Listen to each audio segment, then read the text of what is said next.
Road पर का हमारा केला पत्ती का काम होता है, हमारा हरी सब्जी का काम होता है, आलू प्याज का। रात को 11 बजे हमारा बच्चा आता है तो हर बीट वाले से मुझे दुआ सलाम होता है। रोड पर की हमारी काम है। इस बिना पे ये लोग हमें मुखबर बना लिया है कि ये पुलिस की बहुत बड़ी मुखबर है। रात में हमारे घर पे जो झगड़ा करने आए थे 4 ही बंदे थे। 5वां बंदा बाबू नाम का लड़का, हम उसे चेहरा से नहीं जानती हूँ, नाम से भी नहीं जानती। जो जानते थे सबने बोला कि यह बाबू नाम के लड़के ने फायरिंग किया है। पेट पे मार रहा था, पापा ऐसे घूम के ऊपर चढ़ने लगे ना तो यहाँ पे मार दिया उसने। यहाँ पे मार। आप लोग अस्पताल लेके नहीं गए? अस्पताल उसी टाइम मेडिकल हुआ, पुलिस वाला ले गया था, जिप्सी वाला आगे। जो लड़के थे जो आपको मुखबर बताते थे वो क्या गुनहगार थे, मतलब कुछ गलत काम करते? हाँ, वो चोरी चकारी करते, क्राइम तो करते हैं। रोड पे रोज हर दूसरे तीसरे दिन उसकी जो है शिकायत आती है। 3 लड़के नामर्द होके मेरे पे आए, 3 लड़के और उनके घर की 2 लेडीज थी और वो खुद 2 भाई थे। अब मैं तो अकेली थी, हाथ भी होता तो लड़ाई हो सकती थी, गोली चलाने की क्या जरूरत थी। नमस्कार, मैं दिव्यांशु और आप देख रहे हैं झलको दिल्ली। दिल्ली में लगातार चोरी चकारी हत्या जैसे बड़े अपराध दिन प्रतिदिन बढ़ रहे हैं। फिलहाल हम भलसवा डेरी के जे कॉलोनी में मौजूद हैं। यहाँ पर पुलिस का मुखबर बताए जाने पर एक व्यक्ति को यहाँ बताया जाता है कि वो पुलिस का मुखबर है। यही अफवाह फैली और उसके बाद एक महिला के पति को उसके सामने ही रात के 10 बजे चाकू से मार दिया जाता है। फिलहाल हम उनके जिनकी हत्या हुई है उनकी वाइफ से बात कर रहे हैं। मैम, क्या हुआ उस दिन रात में? उस दिन रात में हमारी सास का 40वां था। सारे बंदे खाने खा रहे थे। 2 बार बंदे खाने खा के उठ चुके थे। तीसरे बार सारे बंदे खाना खाने बैठे। एकदम से सलीम नाम के लड़के आकर के कह रहा है कि आप क्या बोली हो आसिफ नाम के लड़के से। हम बोली आसिफ को हम कुछ नहीं बोली हूँ। जब आसिफ को पुलिस पकड़ने की बारी आया, राजू को, आसिफ को, राहुल को, जब हम तुम लोग को बचाई हूँ, हमें पुलिस वाले से भी बचना था कि पुलिस वाले से हमारी दुआ सलाम होती रहती है। रात को 11 बजे हमारा बच्चा आता है तो हर बीट वाले से मुझे दुआ सलाम होता है। रोड पर की हमारी काम है। इस बिना पे ये लोग हमें मुखबर बना लिया है कि ये पुलिस की बहुत बड़ी मुखबर है। उस दिन भी आकर के यही पूछ रहा था कि क्या हुआ, तुम क्या बताओ कि क्या बोली हो। हम बोले जो भी बोली हूँ ना, हम पूछ ले आसिफ को बुला करके कि हम क्या बोली हूँ, और जो भी पूछना है कल पूछ लेना। हम अभी इस टाइम हमारे घर में प्रोग्राम हो रहा है, इस टाइम जा। इस बात पे आसिफ आकर के कहता है अरे यार बात ख़त्म कर नहीं यार। ये लोग इसी बात पे चाकू, पथराव और फायरिंग सब ने किया। 16 नंबर पे कॉल करी, सारे जिप्सी वाले भी आए, सारे चीज़ हुआ। 2:30 बजे रात में हम अपने आदमी का मेडिकल करवा के घर लेके आई। अब तक तो हमारी कोई सुनवाई नहीं हुआ है। परसा तीसरे दिन हुआ या 3 दिन हुआ। सारे लड़के झाड़ी में छुप के बैठे थे। 2 बजे की टाइम में अचानक हमारी नज़र पहुंच गए। हम फ़ोन किए दोनों थाने के बीट को। हमारे स्वरूप नगर थाने के बीट आया 2 स्टाफ और ये इसको उठा के ले गए 3 लड़के को। राजू को पकड़ा, आसिफ को पकड़ा, राहुल के भाई को, रोहित को पकड़ा, जिसमें रोहित को तो अभी नहीं छोड़ा। आसिफ को हम बोल के छोड़वा दिए हूँ कि चलो छोड़ दो उसको।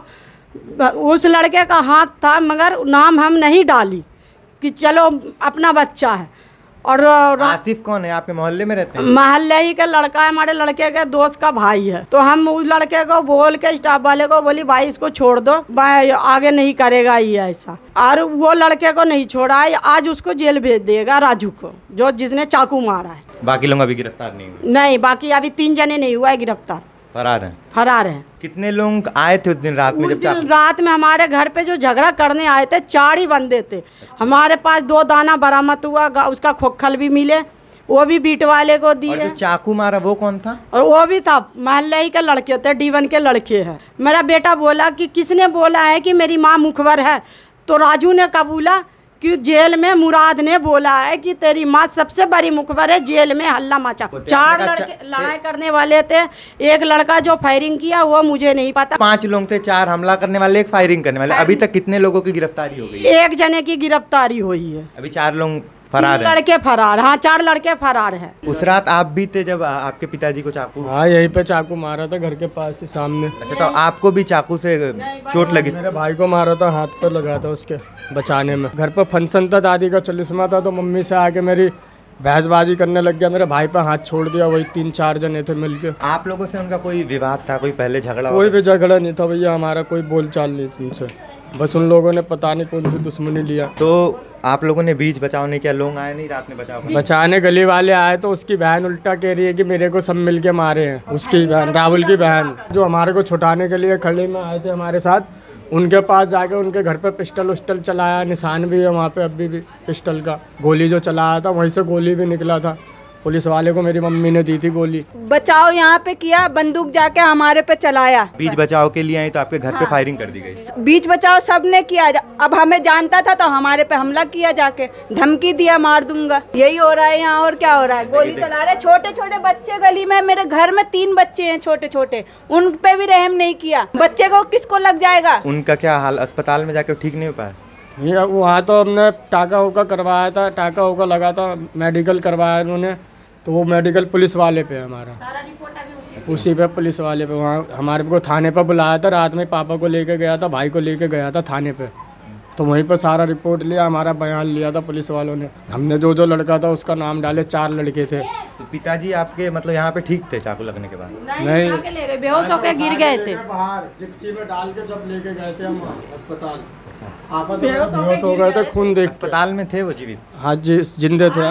अभी भी है पापा। 12 बजे हमारे लड़के को बोल रहा है तेरी मम्मी कंप्लेंट वापिस नहीं लेगी तो गोली मार दूंगा। मेरा बेटा बोला कि जो करना है तुझे कर ले, मेरी मम्मी वापिस कंप्लेंट नहीं लेगी। अच्छा, ये जो चाकू से वारदात हुआ था रात में, उससे पहले भी आपको धमकी दी? हाँ, पहले भी हमें धमकी दिया गया। हमारे घर में घुस गए थे पहले भी दिसंबर में, और 1 जनवरी के रात में भी लड़के पे हमारे हमला हुआ। एक जने पिस्टल लगा रखा था, किन्नी नाम है उसका। ये हमला करते थे, आपको धमकी करते थे, तो आप पुलिस से ये शिकायत? सारा कंप्लेंट की हूँ, सारा कंप्लेंट डाल रखी थी। पुलिस ने कोई कार्रवाई नहीं की? कोई कार्रवाई नहीं हमारी हुआ, कोई सुनवाई नहीं हमारी हुआ। सारे कागज उस दिन भी हम लगाई हूँ कि ये देखो हमारे पहले के भी सारे कंप्लेंट डाले हुए, सारे कागज हमारे लगे हुए हैं पुलिस वाले के पास। हाथ FIR में हम लगवा दी हूँ वो भी कागज। जिस टाइम 16 नंबर की कॉल करी थी, सारे बीट पुलिस वाले पहुँचे थे, सच्चो भी पहुँचे थे, वो भी कागज हम साथ में दी हूँ कि ये हमारे पास हमला बार बार हो रहा। आप लोग हमारी कार्रवाई नहीं करोगे तो हम आगे जाऊँगा। तो जब दाना लेने आए हमारे पास बीट वाले ने, हम बोली सर जी ये हम मीडिया वाले को बुलवा के दिखा के दूंगी और हम बादली थाने में जमा कराऊँगा DSP के पास। DSP का भी फ़ोन आया हमारे पास सुबह 7 बजे सोमवार को कि क्या आपका कोई पुराना झगड़ा तो नहीं था? हम कहे नहीं, हमारा कोई पुराना झगड़ा नहीं था सर जी, और ऐसे ऐसे की बात है। बस इतना बोल के वो भी काट दिया। अब क्या कार्रवाई किया है नहीं किया है अब तक तो कोई पता नहीं। हम एक मुजरिम भी पकड़वा दी हूँ, जबकि एक मुजरिम भी स्वरूप नगर के बीट वाले के पास में है। पुलिस वाले से बोली भी हूँ कि आप तक जब हमारे घर में मर्डर हो जाता, चाकू लग गए, आप हमारी कोई सुनवाई नहीं कर रहे हो और कोई नहीं हो रहा है, तो हमारे घर में जब मर्डर हो जाएगा, आप जब बॉडी उठाने आओगे तो आपको हम फिर बॉडी नहीं उठाने दूंगा।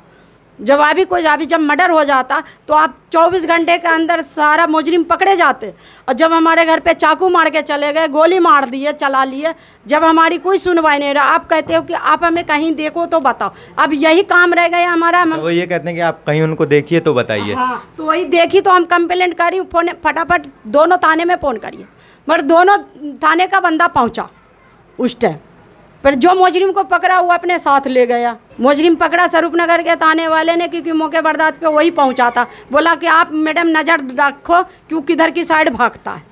तो हम नज़र रखे रहे, उतने ही में 2 बीट आया, वो लेके गए पकड़ के उसको। दिल्ली में लगातार ऐसे बड़े वारदात हो रहे हैं, लेकिन पुलिस प्रशासन, दिल्ली सरकार बेवक्त आती है जब यहाँ पर शुरू में सख्ती नहीं दिखाती है। जैसा कि यहाँ भी लोग कह रहे हैं कि काफ़ी टाइम से कंप्लेन कर रहे थे, लेकिन जब यहाँ पर हमला हो गया, गोलियाँ चल गईं, उसके बाद पुलिस ने एक्शन ली, लेकिन अभी भी सिर्फ एक ही व्यक्ति गिरफ्तार हुआ है। कैमरामैन हर्ष के साथ मैं दिव्यांशु, झलको दिल्ली।